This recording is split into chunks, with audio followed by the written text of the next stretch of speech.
Santo's The Radio, the number one show on Monday nights at 9 o'clock on Strong Island Radio. Now here's your host, John Santo. Hello, everybody. This is John Santo, and welcome to The Radio. This is our 20-something episode, 27th, 29th episode. We've been on a long time, and we're having a blast. And tonight we got a special show for you. I have is it the 29th episode, Mr. Producer, or the 27th? Oh, boy. I don't know. I got to check. I don't know what the right, something-ish. I'll tell you right now. It's 29. 29 episodes. Next week is 30. Yes. Wow. This is a lot of episodes. Yeah. I didn't think the show was going to last this long. I thought somebody would cancel it. But nobody did. And so we're still on. So anyway, ladies and gentlemen, we had this special guest co-host who's going to introduce himself momentarily. We had him on a couple of weeks ago, and we had a blast doing 80's, 90s, different movie trivias. And, well, why don't you please welcome my special guest co-host. Go ahead, introduce yourself. I didn't say the name ahead of time this time. Hello? And please welcome my special guest co-host, Gloria Steinem.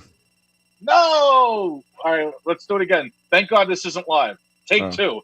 Please welcome my special guest co-host, Carlo Wild Thing Bellario. Carlo Bellario. And hopefully, fingers are crossed, because my internet went down at 2 o'clock today.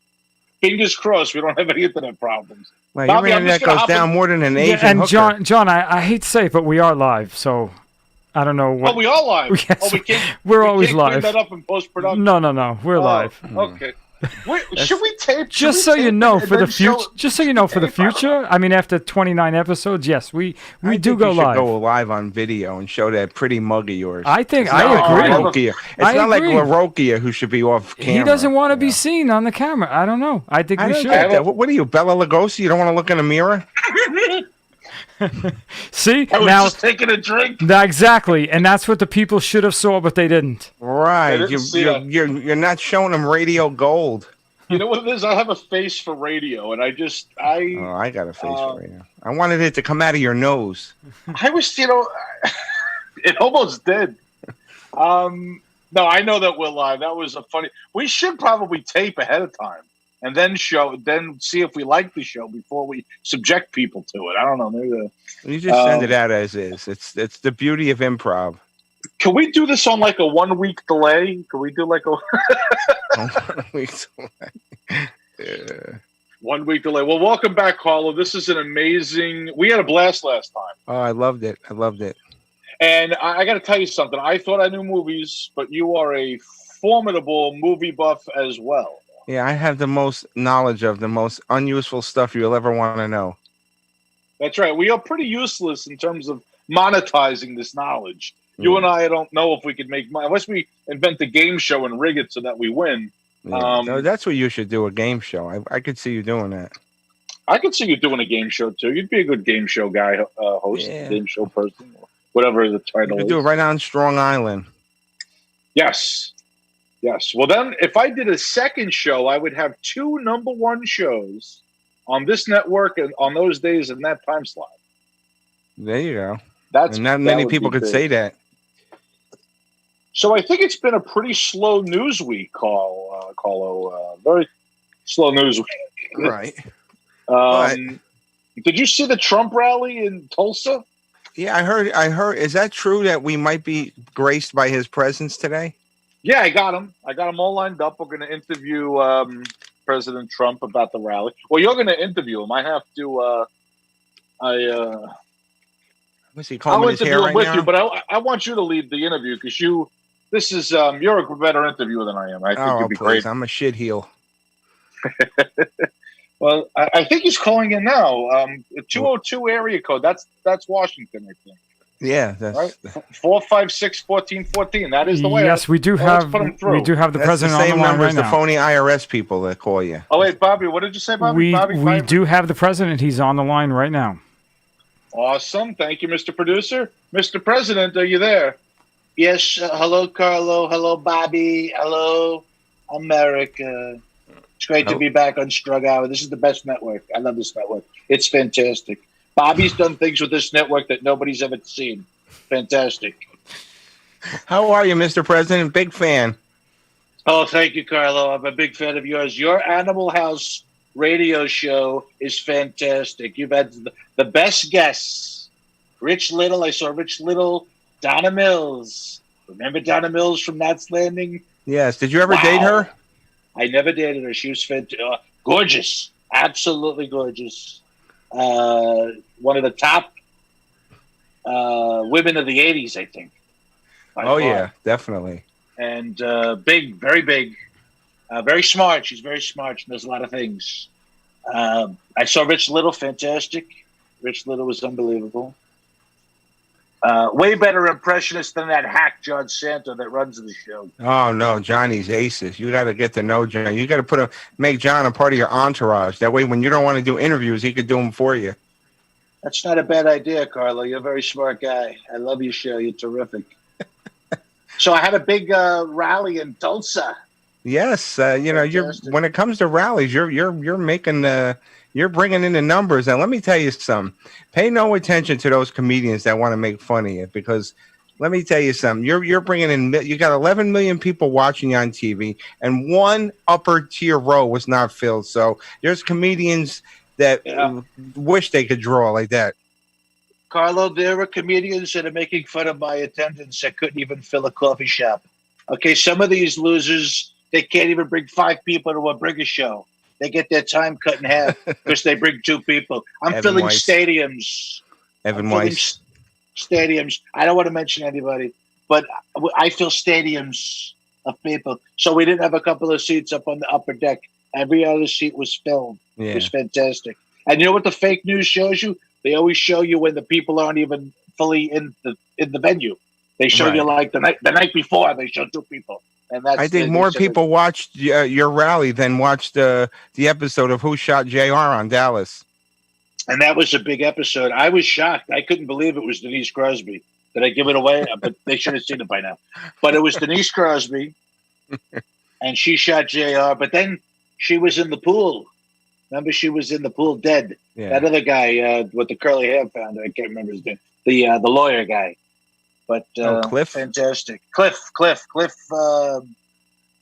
Yeah, you got me at Cliff Rains or something? I don't know. Something like that. I mean, it's been a long time, but we all remember that episode. That was a fantastic episode. They had nice hats.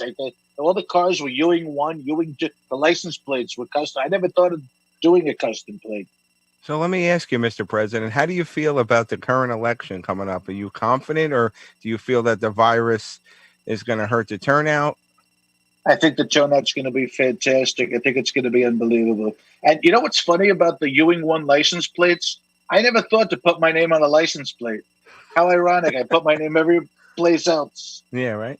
But I wanted to really do, when I got elected, I wanted to do Trump in gold, debossed letters, like chisel Trump into the Washington Monument on all 4 sides in gold and have it say Trump.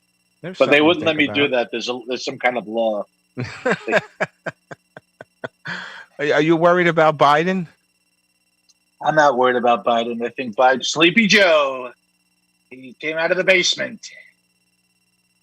I'm not worried about Sleepy Joe. We'll see. I don't know. I mean, the election, it's a long time for the election. Yeah, well, I mean, you gotta, what are you doing to prepare for this election besides the rallies? You know what? Oh, by the way, do you know what Biden stands for? There's an acronym for Biden. You know what it stands for? Not a clue. Biggest idiot Democrats ever nominated. Wow, I think that's fantastic. Isn't that fantastic? I think that's fantastic. Somebody's got a lot of time on their hands. I shouldn't say that. That's very mean to say. I mean, the man's half asleep. I shouldn't make fun of people, but I do. Let me ask you a question. You come under fire for a lot of your tweets on the social media. Is that actually you tweeting? No. We have a fake account for that. That's not really me tweeting. Well, it depends. If the tweet's good, then it was me. If it's a stupid tweet, if it's a bad tweet, a tweet that gets deleted, that's usually the company that we have, the White House communications people. Oh, okay. I'm not allowed to have a phone as the president. We can't have our own phone. It's got to be a secure phone. Coming into the election, what's going to be your platform? I know you've been boasting a lot about law and order. Anything else that you're going to focus on for this re-election run? We're going to do a new law and order presidential something unit. I think we're going to do law and order something. Are you a big fan of Law and Order? You like Law and Order, right? I'm a big fan of Mariska Hargitay. Oh, she's fantastic. Do you remember the original district attorney on Law and Order? Yes. Adam Schiff, I think it was called. Yes. No relation to the guy in Congress. Not that guy. Different Schiff. Right. You want me to do? I do an impression of him. Can I do the impression? Sure. Go ahead. What are you gonna do? Subpoena Fifth Avenue? Make a deal. Settle the case. The guy was always looking to settle the case. He never wanted to go to court, but they always went to court. It's ironic. Well, he was. It was dunk. Well, he was always controlled by the political. He had pressure put on him. Yes, he was a district attorney. What are you gonna do? Subpoena half of Fifth Avenue? Cut a deal. Well, I go back to Law and Order when Paul Sorvino was on. Yes, Paul Sorvino was fantastic. That was right. That was during Goodfellas, same year that came out, I believe. What would you rather be in the steam room with Angie Harmon or Mariska Hargitay? That's a fantastic question. Can I get both? Sure, why not? Angie Harmon she's like 6'2", I think. She's very leggy. She's fantastic. I probably shouldn't talk about stuff like that. I get in a lot of trouble when I talk. Yeah. Well, at this point, it doesn't matter. If you're not getting in trouble, something's wrong. You know who I'd rather be in the steam room with? Melania. I love Melania. Melania is fantastic. Yes, she is quite the first lady. Quite the first lady. Anyway, I have to go. There's something they're calling me down into the PIAC. Do you know what the PIAC is, Carlo? The PIAC? No. Presidential Emergency Operations Center. Oh, wow. We call it the PIAC. Everything has an acronym in Washington. Everything. Well, you're the POTUS. I'm the POTUS. The First Lady's FLOTUS. The VP is VAPOTUS. And John Santo, who does impressions, is IMPOTUS, because he's impressionist of the United States. IMPOTUS. Have you seen his Viagra skit? It's stupid. He's such a hack. And let me tell you something. He does Bush, Clinton, Obama. He does me. We all hate him. All the presidents hate him. He's a hack. Oh, well, thank you for your time, Mr. President. You're so welcome. I got to go now. Bye, guys. Carlo, you did a great interview with the president. Oh, I'm all right. What are you drinking? Yoo-hoo? No, this is just water in my Mets cup. I have a Mets. Oh, I was going to say, what is the Mets got a drink now? You're that obsessed that you got to buy Mets drinks? Well, I have. You know what's funny? Somebody bought me a bottle of Met. They make a Met wine, and I said, "Well, that's appropriate because the Mets have driven me to drink how many times?" That's funny. Oh boy. So I don't know, Carlo. I hope we see. I don't know if we're going to see baseball this year. The players voted down the. Can we bring in Mike Francesa to talk about the MLB and NFL? Sure, why not? Hello, Carlo. It's nice to see you again. I love Carlo Bellario. His show is fantastic. If you've never seen the show, it's fantastic. Hello, Mr. Francis. How are you? I'm doing very well, Carlo. I mean, your show, Rich Little, that was fantastic. That show was he's quite an extraordinary guy, Rich Little. Extraordinary. He's nothing. I mean, John Santo, come on. I mean, that's like having Babe Ruth in like a little league. I mean, well, John Santo is the next Rich Little. I don't think so. I don't think he's got to just get out there and stop with the conference calls during the day. That's right. He's got to get out there and play. But the MLB negotiation is not going well, Carlo. I don't know if we're going to have a season. I think everything's going to be just to me. Everything, music, TV, sports, everything's got to get written. I think it's done for the year. I really do. I don't know if the NFL is going to come back. I really don't. I don't know. I with all the stuff going on and it's just everything is political now, and everybody's more worried about what statue was up. It's just ridiculous. So as sports is the last on people's minds, unfortunately. I think you're right. I think all these statues. I mean, are they going to take down the statue of Vince Lombardi? Are they going to take down the statue of all these other players? You know, Tom Seaver just got a statue. Finally got a statue in Citi Field. Now they can take it down. I don't know.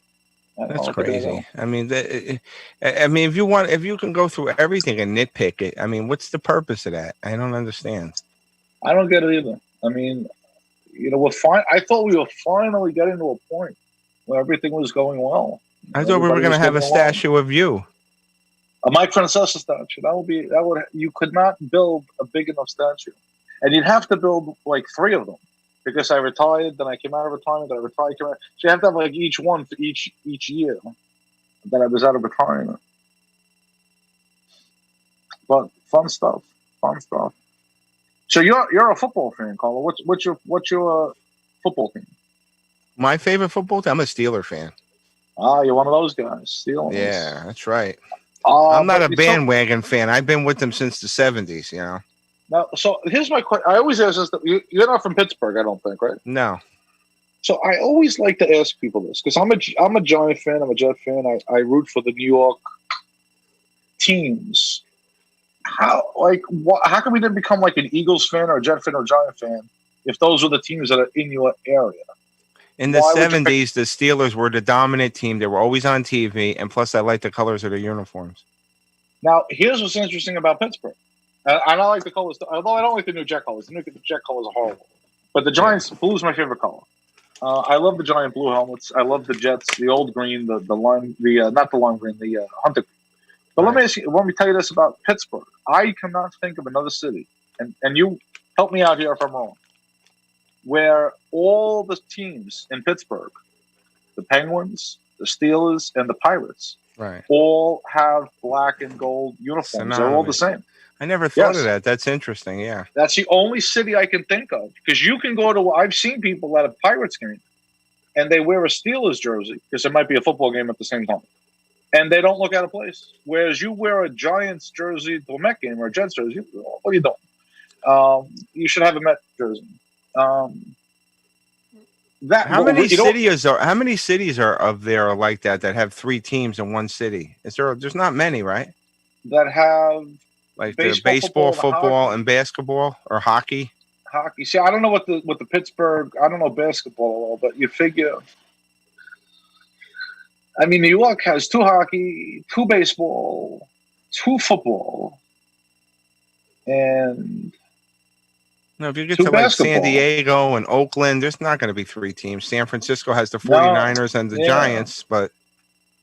Yeah, but I don't know what the hockey and the basketball. But I don't think that they all have the same colors. No. That's But I think Pittsburgh's the only one with 3 teams in the city besides New York, I think. Yeah. That's interesting. Yeah, that's some research you and Mad Dog could do. That's right. We're going to get Mad Dog. But anyway, it was nice talking to you about sports, Carlo. I love the show. You're a great radio guy. You're a legend in the radio business. Not like that John Santo. He's just mediocre. John is the best. No, he's mediocre. All right, guys. I got to run. I got to go find out what's going on with the baseball. There you go. Mike Francesa, ladies and gentlemen, sports segment. So, Carlo, I think you're ready to play some 80s movies here? I'm ready. I've been ready. I've been ready since the last time. All right. The only thing wrong with your show is, you know what the worst part of your show is? What? It's only an hour long. It's only an hour.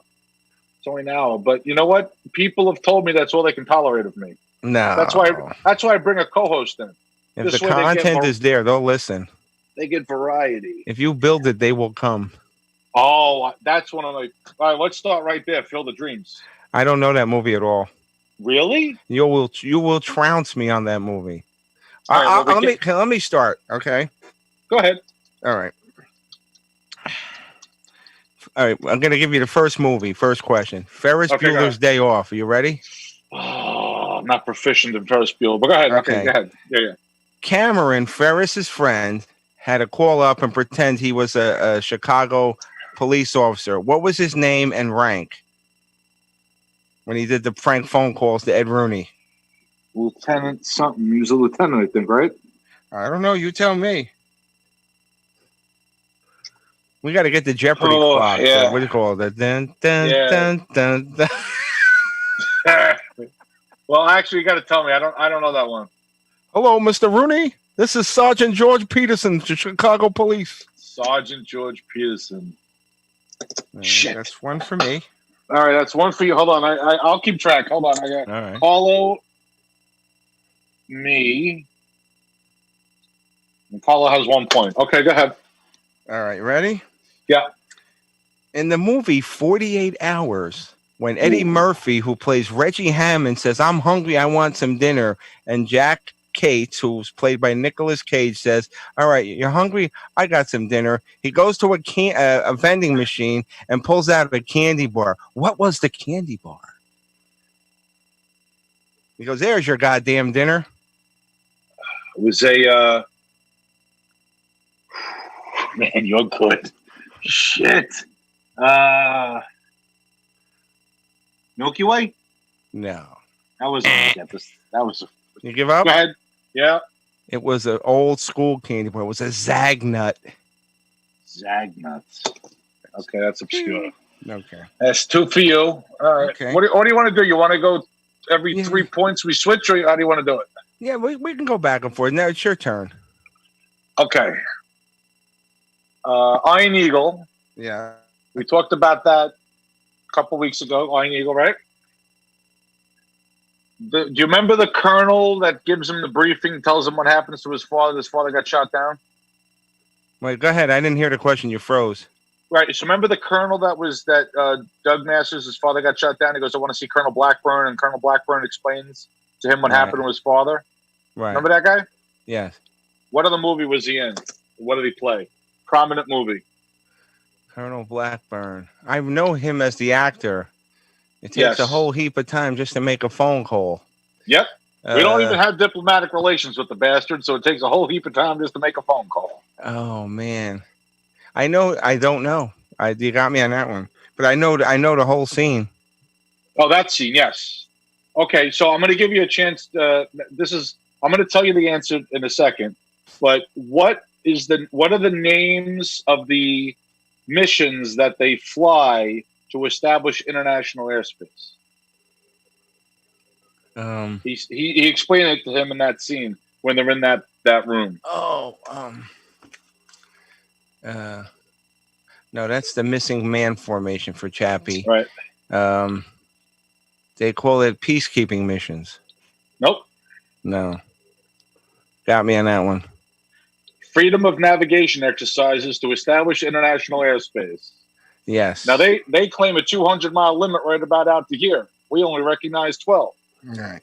They usually don't mess with us, but this time they caught us with our pants down. But your dad waxed 3 of the bastards before he bailed. All right, so the other, I know that movie pretty well. All right, so the other, even the lines of the movie. So the other movie that guy was in he was Tony Montana's lawyer in Scarface. After he got caught with the camera and the clock, and he goes, "You give me $400,000 cash, and I'll make that charge go away. But baby, they got you looking into a camera," and he said, "Counting singles, they're going to assume that you didn't find that money in a taxi cab." Oh my God! Yes, that guy was Colonel Blackburn. He was. That was right. Before that, he was the lawyer. I don't remember his name. I just remember he was the lawyer. Okay. What did he say? He goes, "Tony, baby, they assume you're counting millions of dollars. They assume you didn't find it in a taxi cab." That's funny. I was I was watching 2.5 Men before, and just the funny lines out of that movie. John Cryer and Charlie Sheen are in the scene, and they're going back and forth at each other. He goes, "All right, I'm gonna go stand by the front door in case the devil knocks and wants to collect your soul." Just the stupid shit makes me laugh. All right, here we go. Breakfast Club. Oh, okay. Brian, who was the nerd, Brian Johnson, whose middle name was Ralph, as in puke. When he was talking about himself, what were the 3 clubs he belonged to in school?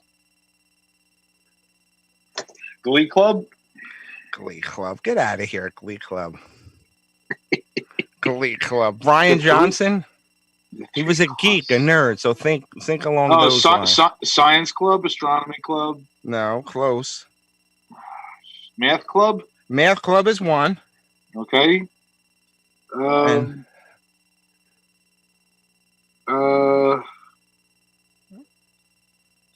Science.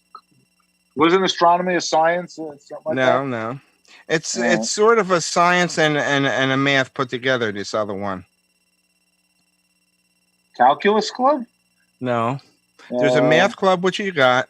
Then there's another one, and then there... Oh, I said math. Wait, you said math and science? Well, math was one, but then this other one is a combination of math and science club. I don't know. You got to tell me. I don't know. All right. One was math. The second one was Latin. And the third one was physics. Oh, physics. What do you do with the physics club? We talk about physics and properties of physics. All right. It's 3-2. Yeah. All right. 2 here. Carlo's winning. Okay. Go ahead. All right. In the movie Top Gun. Oh, you're going for your go-tos. I know. I see how you are. All right. If that's not a fair one, I'll do another one. No. Go ahead. I'll give it a shot. But you're definitely gonna get it. Okay. Top Gun, Maverick and Goose. Right. What squadron were they from? Oh boy.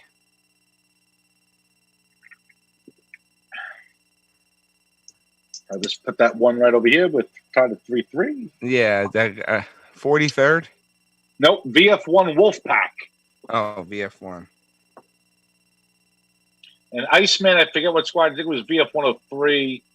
I don't remember, but I know that the guy who replaced Goose was from VF111 Sundowners. Okay. VF111 Sundowners. My turn. Okay. Yep. Die Hard. Oh, good. I just saw it the other day. Did you see my post that I put up on Facebook? No. I said, I miss comedy so much I would consider a Christmas Eve gig. Oh, yeah. I did see that. Yes. Okay. Yeah, that's okay. Go ahead. I just saw Die Hard yesterday. When John McClane confronts Hans and he doesn't know, he thinks he works for Nakatomi. Yep. What did Hans say his name was? And it was on the billboard behind him. William Clay. Bill Clay. Whoa. Wow. That's all right. I picked up all right, here's another one. I got another one for you. Ready? Go ahead, yeah. When the FBI agents tell him to shut down the power grid, what was the number of the power grid? Oh, come on. That's you, motherfucker. Hey, this is Walt down in Nakatomi. Would it be possible for you to shut down grid? I'll tell you why I'm reacting the way I am. First of all, there's no freaking way I remember the number. But I'll tell you why I love that scene.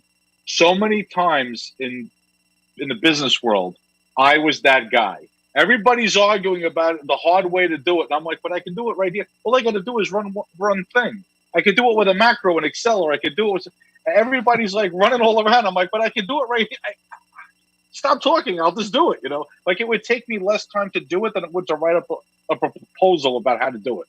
Oh, my God. That's why I love that guy. That scene is the best. That's actually, that guy is a comedian, Rick Dukeman. Is he really? He was a comedian, yeah. Wow, Rick, you know everybody. Carlo knows everybody. I don't remember the power grid number. Grid 212. 212. All right, that's one for Carlo. Okay. Die Hard. So I'm keeping the points separately. I'm keeping the points of ones that I get. Right. So if you get one or I get one, that's a different point than if we missed one. If we missed one, you get the point. So that's 4 for you. Right. 3 for me. 4 for me. It's a barn burner. But I got one. I think we're tied. Yeah, I got William Clay. Yeah, we're tied. Did. Yes. All right. I was going to ask you a Die Hard question now too. Now we're on Die Hard. Go ahead. I just saw it. Go ahead. I was going to ask you the floor, but I don't want to do that. The floor. They're on the 30th floor. They're the only ones left in the building. That's right, 30th floor. So let's see. What's the other one I wanted to do with the? How many safeties are there for the vault in Nakatomi Plaza? How many layers of? Oh, I may not know the answer to this either. I thought I did. I thought you were gonna yell it out. 7 or 8? There's either 7 or 8. I just got to choose. I think it's. Well, you know what? We're not going to make that a question. We're just going to learn that one together. 7, I think. 8 is it? Yeah. I think so. Let me just see. Hold on. I'll look it up real quick. Die Hard. How many layers? For the fault? I'm Googling. I'm Googling it. 7 layers. You were right. This is something. Die Hard. This is something about a time-consuming breakdown of Nakatomi's 7 layers. And the guy that was breaking those was in Top Gun. Yes, in fact, that's Clarence Gilliard Jr. And he was also in Walker, Texas Ranger. Yep, BF 111 Sundowners. Yeah. Yep. All right, since we're on Die Hard, here's my last Die Hard question. All right, go ahead. Holly Gennaro's boss, Joseph Takagi, who got killed by Hans. Yep. When Hans was running down his resume, what did he say his middle name was? Joseph blank Takagi. Oh, shit. I just saw it yesterday. Shit! I can't remember.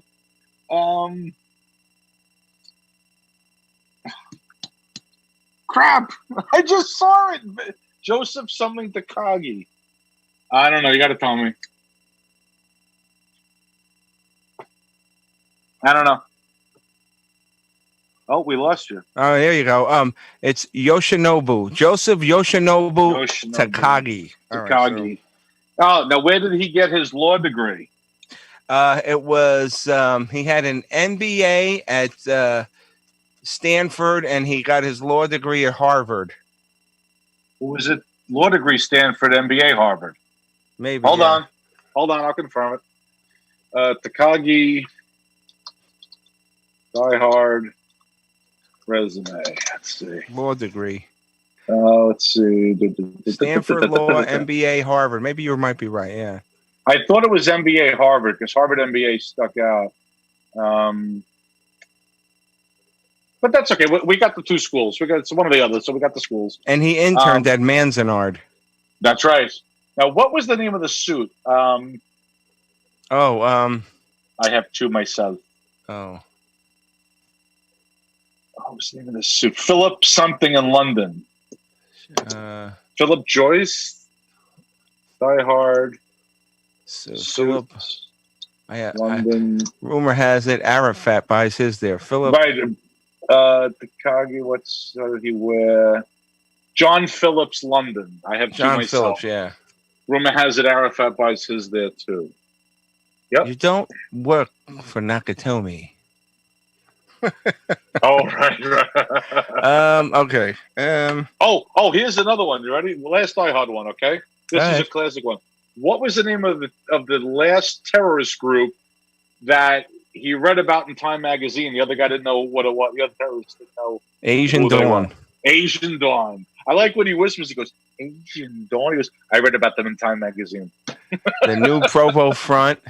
The something Quebec, and then there was. Oh right, yes. The following political prisoners must be released. And Asian Dawn, and he goes, Asian Dawn. I read about them in Time magazine. All right. Okay. All right. So last Die Hard thing. Do you remember? And this isn't a question. Remember Die Hard at the Die Hard 2 when Fred Thompson says, McClane, your wife's plane is down to 90 minutes of fuel. So he's got to save the day before the plane runs out of fuel. So you know what the stupid part about that movie is as an aviation person? First of all, that whole plan was dependent upon bad weather and instrument flying conditions. If that would have been a weather-free day, those planes would have had no problem landing. They didn't need the instances. That whole plan had to be so that when they brought the terrorists back to the States for trial, they had to have bad weather. Otherwise, the whole plan is kaput. Right. So then the other thing is, if the plane is down to 90 minutes of fuel and they're over Virginia, they could make Florida in less than that, about an hour, right? So they're going to fly to Florida. You think they're going to wait to run out of fuel over D.C.? They can divert to where there's no snow. True. But they didn't have no communication with them. They didn't have communication with that particular airport. They could have switched to umpteen different frequencies at air traffic control centers off-site. They could have switched to Washington Center, which is in a whole different facility, not at the airport. That's true. See that inconsistencies of movies? Very bad, very bad. All right. What's your next one? Go ahead. Ferris Bueller, when they go to take out the Ferrari, what was the mileage that was supposed to be on it? It started mileage. Like 100 and something miles. It was low. I don't know. The mileage? Yeah. I haven't seen that movie in so long. I'm not proficient. Yeah.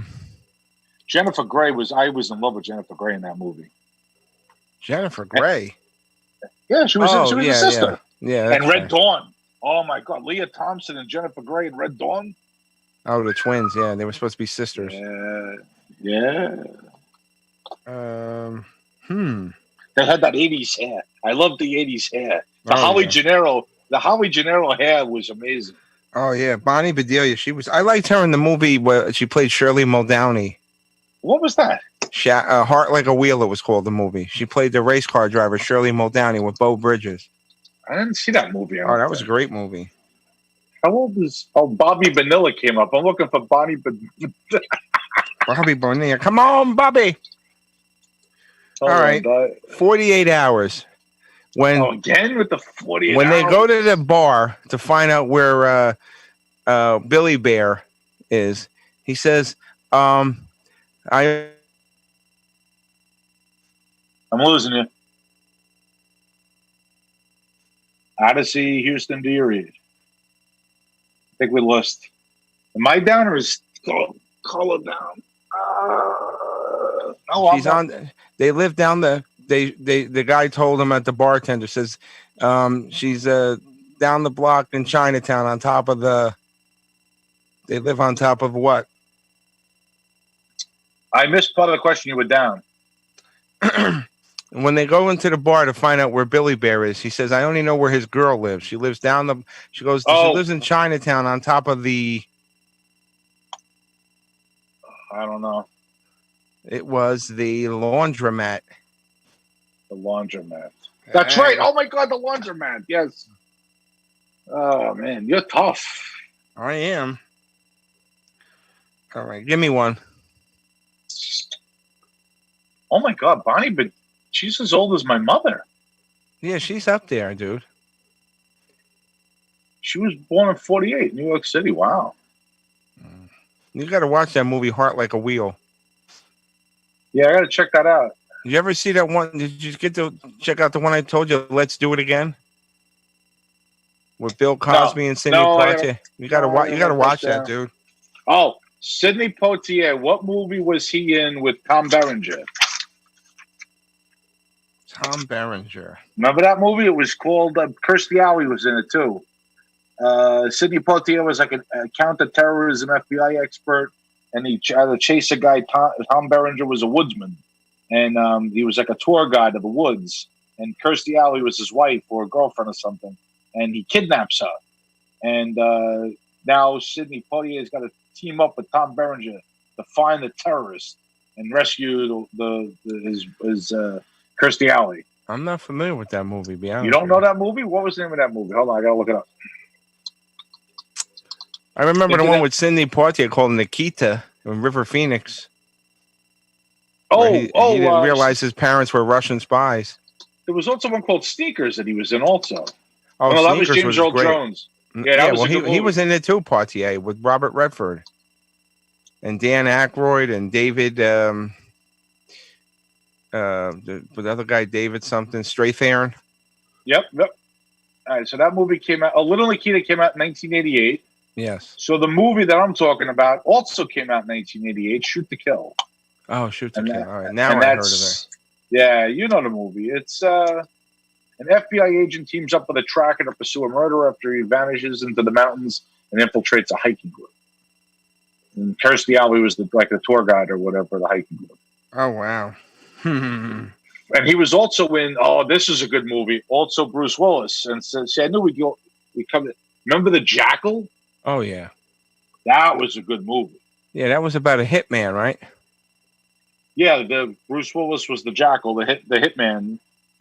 He was KGB asset from time to time. Remember that? The Russian major? What was her name? What was her name? What happened? Say it again. I couldn't hear you. So the Jackal was. They said he was KGB asset from time to time. That was that major. What was her name? She was good in that movie. Valentina Kozlova. Okay. Yeah. So Diane Venora played her. Okay. And she was Pacino's wife in Heat. Heat. Yeah. Remember Heat? Yeah, I liked her. Yeah, she was good in that movie. Heat was a great. Oh, now that was a movie. Heat. Yeah. That was a good picture. The Breakfast Club. When John Bender asks, what beverage did he ask would be made available to us? To Vernon. Chocolate milk? Close. Milk. It was milk, right? Will milk be made available to us, Dick? Shit. What was the name of the famous singer that he said raided his wardrobe? When he said to the teacher. I haven't seen these movies in a long time. Does blank know you raided his wardrobe? I don't remember. Oh, come on. Does Barry Manilow know you raided his wardrobe? Barry Manilow. Do you know? Can I tell you a funny Barry Manilow story? Go ahead. So when I go somewhere, like if I go on a trip, Miami, whatever, I try to bring the music from a movie that took place in that area or a TV show. So when I go to I told you the last time we were on, when I went to Miami, I brought the Miami Vice soundtrack, right? When I went to San Diego, I brought the Top Gun soundtrack. So when I went to San Francisco and we were driving the Pacific Coast Highway, did you ever see the movie Foul Play? Oh, yeah. Okay. Do you remember what the opening credits song for that movie was? Oh, the Barry Ready to Take a Chance Again. You are good. So I brought that CD with me. You know, I recorded it on the CD, and my wife's like, "What the hell's this from?" I'm like, so I'm driving the Pacific Coast Highway, and it's like, "And I'm ready to take a chance again," and it's like that was the opening Foul Play. Yeah, I love that movie. That was a great. Okay, so that movie. So what was the name of the albino bad guy? Oh, Whitey Jackson. Whitey Jackson. Okay. Japanese tourists are in the back of the taxi. How does Goldie Hawn explain to them, because they didn't speak much English, how does she explain to them that Chevy Chase is a cop? What does she say? They're filming an episode of Kojak. Bang, bang. Kojak, bang, bang. Kojak, bang, bang? What was the, okay, so what was, there's a couple of other things in that movie. Is that the one where the woman has brass knuckles and she goes, nobody messes with Stella unless Stella wants to be messed with? Was that movie or a different one? Was it that one? No, I don't think so. She goes, "You got to get tough, honey." And she's like talking to Goldie Hawn. She goes, "Honey, you got to get tough. You see these? I use these. Nobody messes with Stella unless Stella wants to be messed with." I know where that's from. I can't think. What was the name of Mr. Hennessy, played by Burgess Meredith, was Goldie Hawn's landlord? Yes. What was the name? What was the name of his pet snake? Oh, Felix. What was it? Esme. Esme. Oh, I thought it was. Why did I say Felix? What was the name of the lady that worked with the Cardinal? Her real name. She was a con artist. I don't remember that. Her name was Delia Darrow. I don't remember that. You got me there. I got too much time on my. Yeah, we're operating at a higher level. Like, we're not just professionals. We're like all stars of movie details. All right. So here. Oh, what was in the movie Iron Eagle? Right. All right. Remember, they're about to enter Libyan airspace, and he goes, "Did you know that their surface-to-air missiles have?" And he said, "So what kind of radar did they have, and how could he fool them?" You can fool them with foil packs. Nice. Do you know what a foil pack is? I'll explain. So it's chaff. So what foil packs are these, if a missile's fired, if it's a radar guide, they have French radar. So if they have radar guided missile, a countermeasure, Air Force One has them and fighters have them, you send out these pieces of aluminum. That's a foil pack. It ejects from the plane, then it explodes. Not explodes, but it spreads out as like a charge that blows it out so that the missile can't tell. Now it's got two radar returns, the plane and the foil pack. It might go for the foil pack. And then if it's a heat seeker, flares come out. So it all depends on which kind of missile tracking system it is. If it's a heat seeker, flares are the countermeasure. And if it's a radar-guided missile, then the foil packs can fool it. What did the stores list? What did Doug say he can get Chappie's plane loaded with? I can get you as many rounds as the G-Pod can carry. Right. I can get you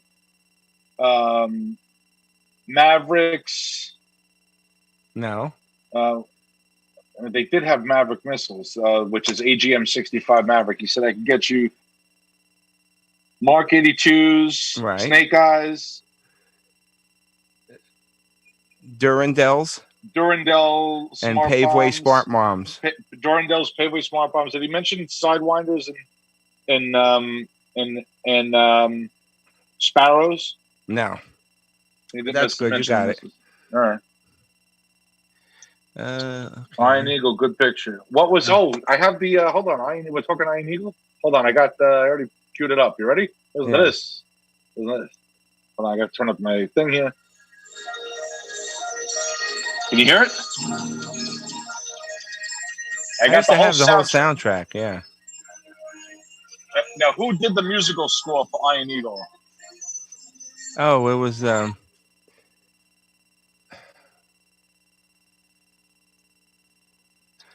Oh, wait a minute. He was big in the 80s. Did a lot of soundtracks. Oh, I didn't know he died. Was it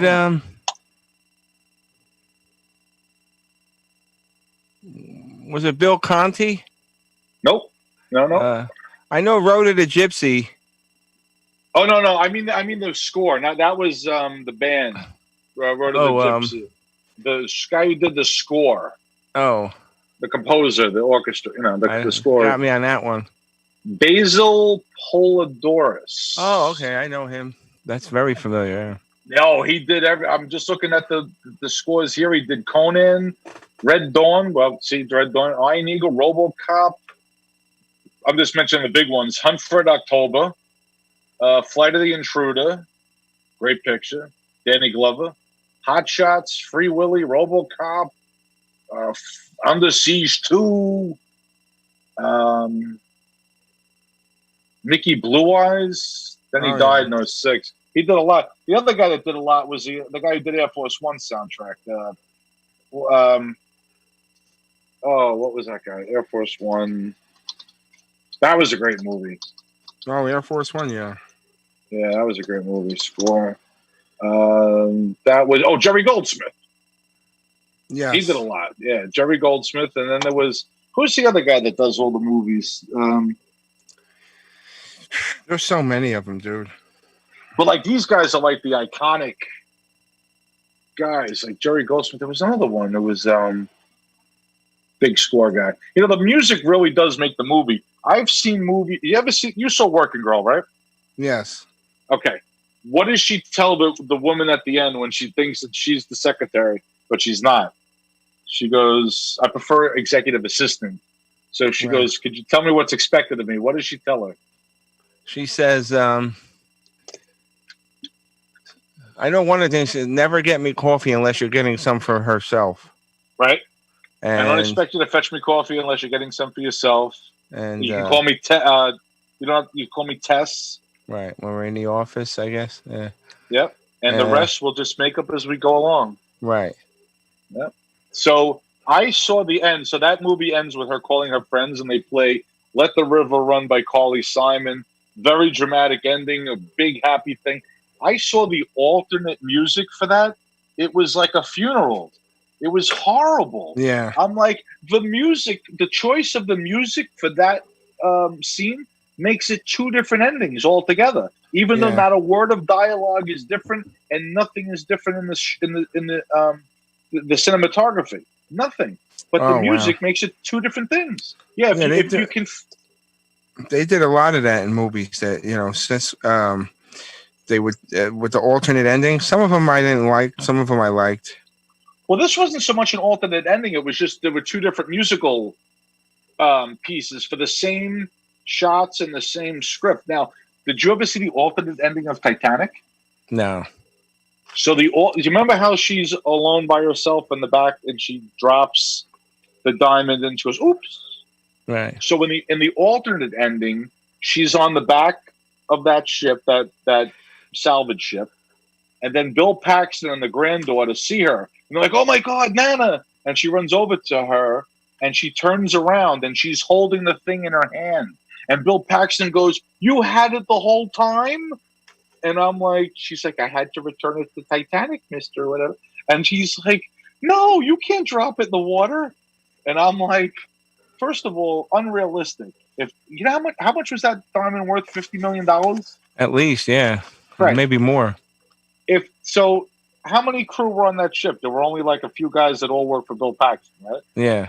Right. So they're not going to let her drop that in the water. They're going to kill her, and they're going to kill the granddaughter. Yeah, she's half dead already.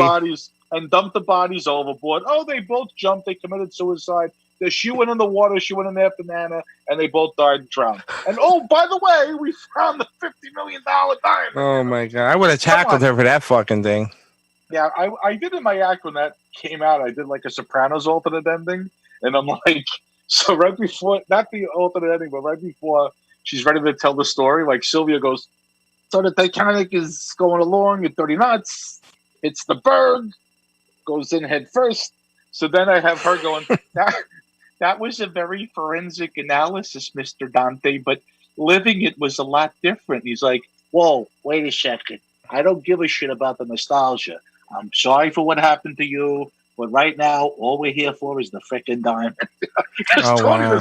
He doesn't give a shit about anything but the diamond, you know. Are you ready for another one? Oh, yeah, go ahead. Yep. All right. You know, in war games, when they're trying to launch the missiles and then Joshua's trying to find the code? Yep. What was the final code?